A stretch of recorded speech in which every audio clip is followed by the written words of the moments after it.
Doctors say there are ways around weight gain, mood changes, and the dreaded hot flashes. Joining us now is functional medicine expert Dr. Cathleen Gerenger. Dr. Kathleen, it's always such a pleasure to see you. It's such a pleasure to see you again, Gail.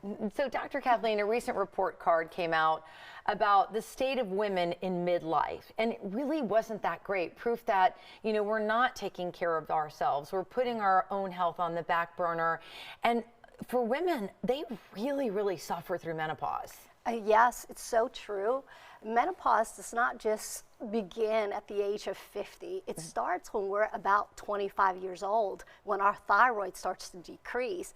Then the next hormone that starts to go down is our progesterone, which is around our 30s. Then we have the testosterone around our 40s, and then 50s, voila, all the symptoms shows up. Yeah, that's why throughout the show, we've been reminding our viewers that just because we're talking about midlife doesn't mean you have to wait until then to address those problems. As women, if we stay on top of our, our health hurdles, it will be so helpful as we age. Absolutely. It's the way we function, the way we feel, how we feel about ourselves. See, hormones is not just hormones in this area. Right. It's throughout the whole entire body. Our hormonal receptor cells are throughout our body, especially our brain function. And I know you see women, starting in their early 20s, maybe even younger than that, I'm not sure, all the way up to my age and beyond. So how do you treat folks to kind of gear up for menopause and prepare themselves so maybe they don't even have to play catch up? Exactly. So I always say, let's start with the basic hormones, the thyroid. I call that the feel-good hormone. You start feeling kind of like anxiety or constipation or just don't feel good, or whatever you eat, it just would not burn. So we say, let's take a look at the thyroid. The next hormone we look at is our progesterone. Progesterone is a calming hormone that allows us to calm down and get into that deep, deep sleep. And I know blood work is like ground zero for Dr. Kathleen. I mean, she really likes to get in and analyze and overanalyze and analyze again your blood work, because it really is a window into our health. Yes, especially when we deal with hormones. It's multiple hormones we're dealing with. We have to make sure it's funneling down the right pathway. And having that conversation with your healthcare provider is critical, because everybody's body is so different. Everybody's such an individual that we have to dive in and say, okay, what are the symptoms? What do we need to correct? And I was diagnosed many, many years ago with hypothyroidism, and I got my prescription for Synthroid or whatever the brand is that I'm taking.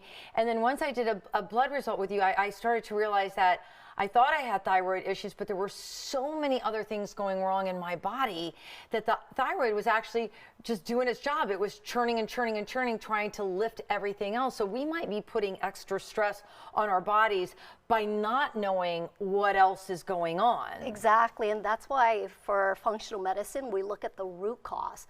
Okay, this is your symptom, but what triggered it? What was the underlying problem to start out with?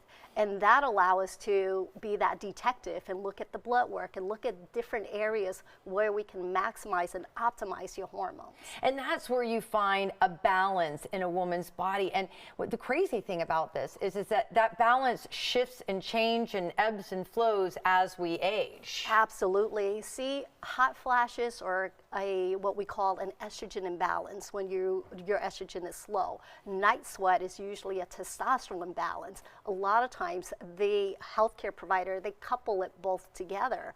And so these hormonal changes is critical when a woman goes through menopause, because they think their symptoms goes away, but menopause never goes away.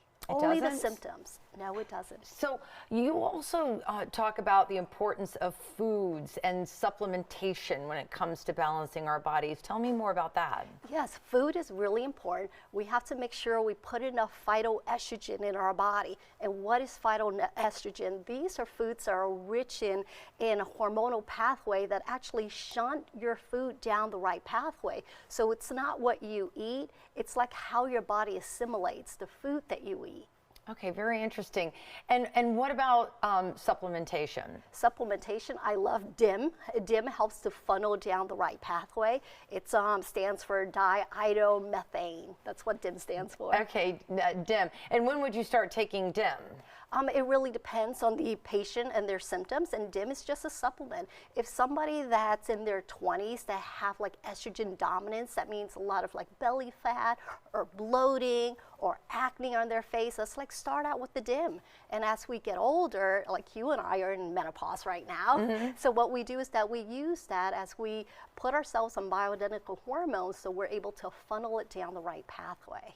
Dr. Cathleen, it's always such a pleasure catching up with you. Thanks for coming on Bloom. Thank you. Absolutely. We're going to share Dr. Cathleen's story on our website.